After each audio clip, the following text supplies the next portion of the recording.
Welcome to the Executive Outcome YouTube channel. My name is Michael Mansalioba. I'll be presenting to you Financial Reporting Conceptual Framework Part 1.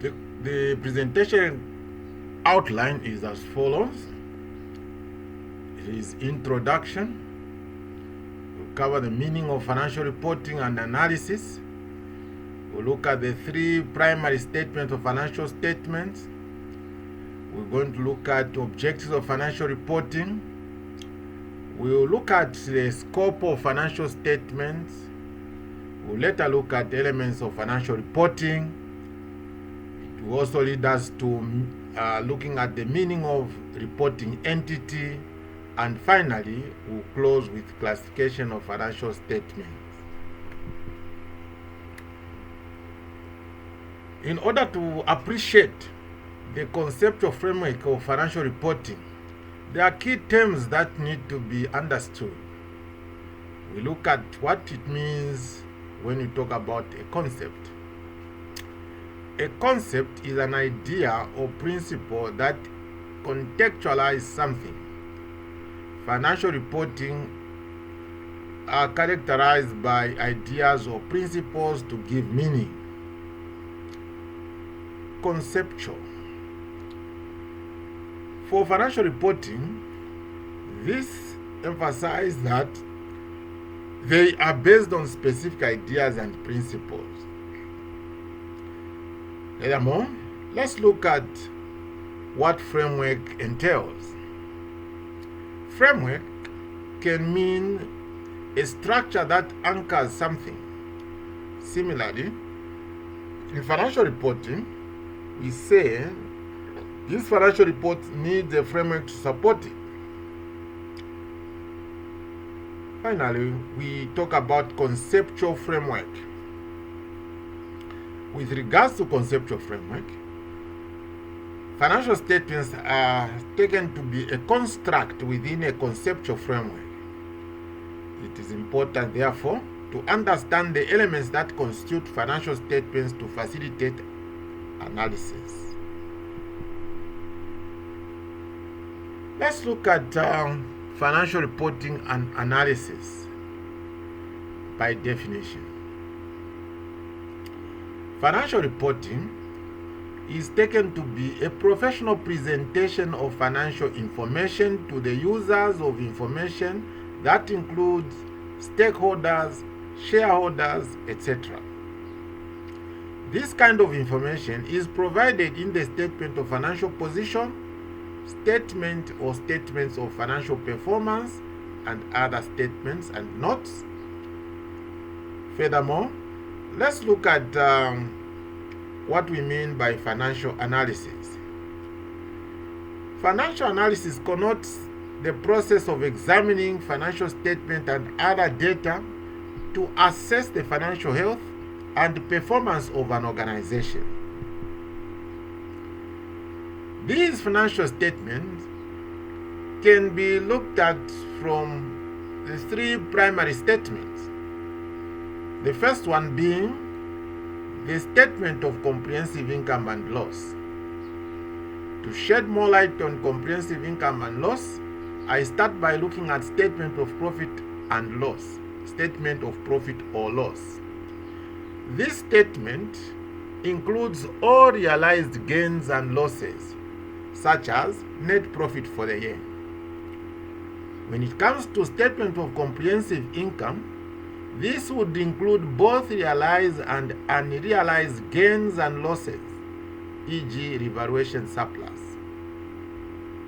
Hence the term comprehensive income and loss. Statement of cash flow.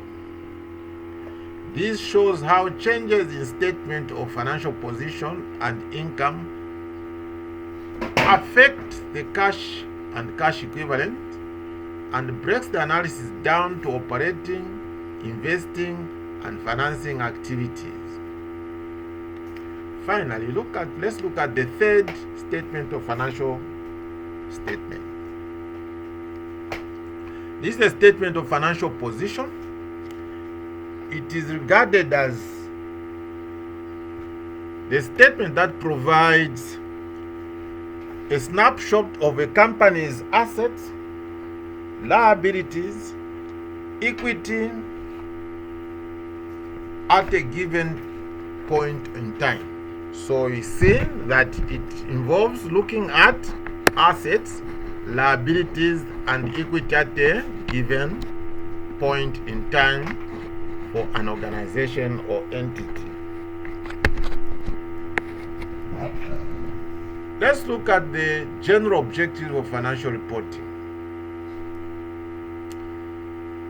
The general objective of financial reporting can be said to provide information about an entity's assets, liabilities, equity, income, and expenses that is useful to users in assessing the prospects of future net cash flows to the entity and assessing management stewardship of entities' economic resources. This general objective can be unpacked into two broad specific objectives, namely the primary objective and secondary objectives. For primary objective, the primary objective of financial statement or financial reporting is to provide useful information to investors, creditors, and other users for making economic decisions. What of the secondary objectives? These can include 1. To assess an entity's cash flow prospects, 2. To assess management stewardship, and thirdly, to evaluate the economic resources and obligation of an entity.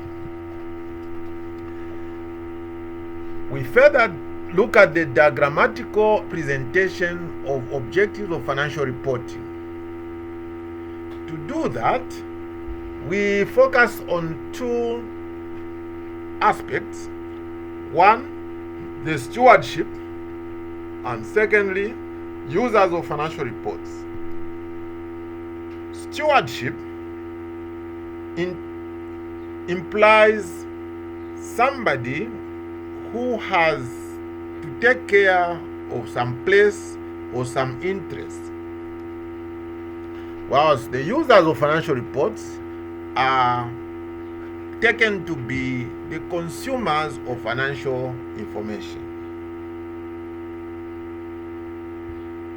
The objective of financial reporting is broadly taken to provide financial information that is useful to users in making decisions relating to providing resources to the entity. In respect to users, let's look at what users consider in making decisions, or what users' decisions are all about. Firstly, we can talk about users' decision to relate to the following, but not exhaustive. 1, buying, selling, or holding equity or debt instrument is one of the users' decisions. Secondly, users' decision can be about providing or settling loans and other forms of credit. We can also look at users' decision to cover voting or influencing management's actions. To make these decisions, users assess 1, prospects for future net cash inflows to the entity. 2, management stewardship of entities' economic resources.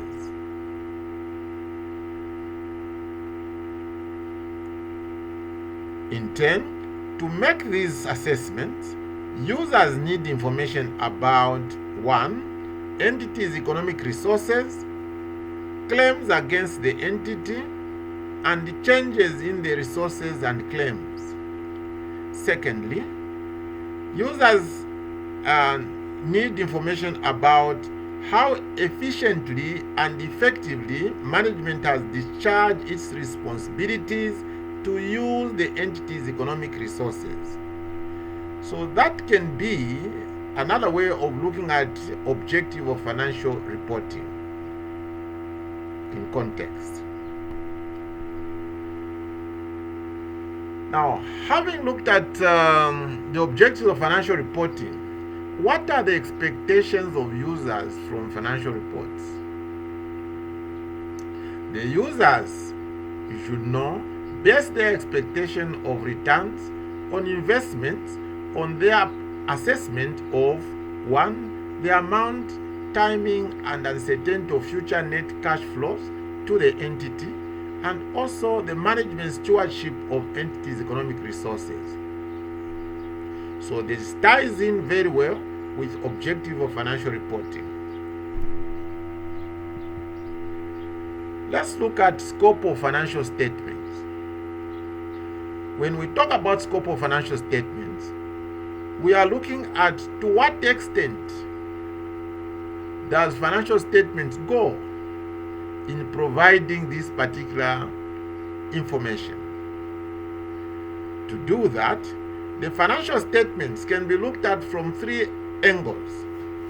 1, statement of financial position, statement of profit or loss, and also other statements. For statement of financial position, we look at 3 elements, mainly assets, liability, and equity. On the other hand, statement of profit or loss will look at income and expenses, whereas other statements will take care of 1, information about elements, which information serves to actually gives a deeper understanding on the elements of the financial statements, such as those found under statement of financial position and those as found under statement of profit and loss. So they amplify the information so that the users of these financial statements can have a better understanding to make economic decisions. We cannot also forget the cash flow statement. Okay? This explains how the financial statement of this financial position and the income statement affect cash and cash equivalent, and also breaks the analysis down to operating, investing, and financing activities. We also look at contribution and distribution either to the entity or to the equity holders. So this other statement will explain how these contributions and what size of contribution have been experienced during a particular reporting period. Furthermore, other statements embrace an explanation of the assumptions that have been adopted in the preparation of the financial statements. In addition, the other statements will also include explanation about the estimations made in the preparation of the same financial statements. So that is the conceptual framework of financial statement in a diagrammatic form. We need to also look at some of the elements of the financial statement so that we better understand these financial statements. To start with, we look at assets. An asset is a present economic resource controlled by an entity as a result of past events from which future economic benefits are expected. When you talk about economic resource, we refer to it as a right that has potential to produce economic benefit. What of liabilities? This can be regarded as a present obligation or obligations of an entity to transfer an economic resource as a result of past events. In this light, an obligation is a duty or responsibility that the entity has no practical ability to avoid. Equity. This can be considered as the residual interest in the assets of an entity after deducting liabilities. In other words, equity is the result of liabilities being deducted from assets. When we look at the income for the statement of profit or loss, we find income or revenue as one element. We also look at expenses, another element.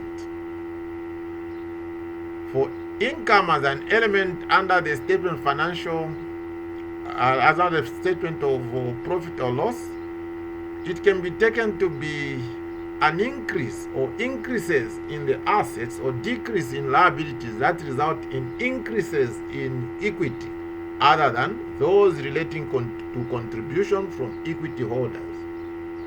Whereas expenses are taken to be decreases in assets or increase in liabilities that result in decreases in equity other than those relating to distributions to equity holders.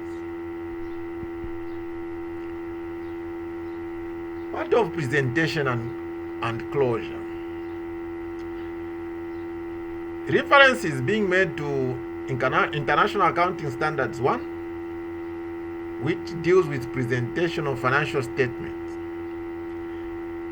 According to this standard, an entity should meet the fair presentation requirement of financial position, financial performance, and cash flow. What do we mean by fair presentation?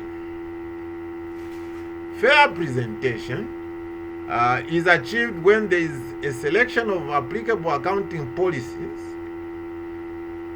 2, during the presentation of information in a manner which provides relevant, reliable, comparable, understandable information, and where there is need to have additional disclosure made. International Accounting Standards 1 further highlights principles for presentation of financial statements as follows. It talks about compliance with international financial reporting standard which should be disclosed. Secondly, it states that all relevant international financial reporting standard must be followed if compliance with international financial reporting standard is disclosed. In the conceptual framework of financial reporting, the explanation cannot be complete if we don't talk about the reporting entity. So let's look at the definition of a reporting entity. A reporting entity can be defined as an entity that is required or chooses to prepare financial statements. A reporting entity is not necessarily a legal entity. It may take the form of 1. A single entity, e.g. one company. 2. A portion of an entity, e.g. division of a company. 3. More than one part, e.g. parent and subsidiaries. We also look at the classification of financial statements. Financial statement can be classified broadly into 3. 1. Consolidated financial statement, which is taken to be a parent and subsidiaries who report as a single entity. 2. Unconsolidated financial statement. This is where we have a parent alone that provides the report. Thirdly, combined financial statement. In this case, the reporting entity comprises 2 or more entities that are not all linked by parent-subsidiary relationship. This marks the end, or we come to an end of Conceptual Framework in Financial Reporting Part 1. Please don't forget to subscribe to my YouTube channel and like it. I look forward to be with you again in the presentation of Financial Reporting Conceptual Framework Part 2. Thank you for listening.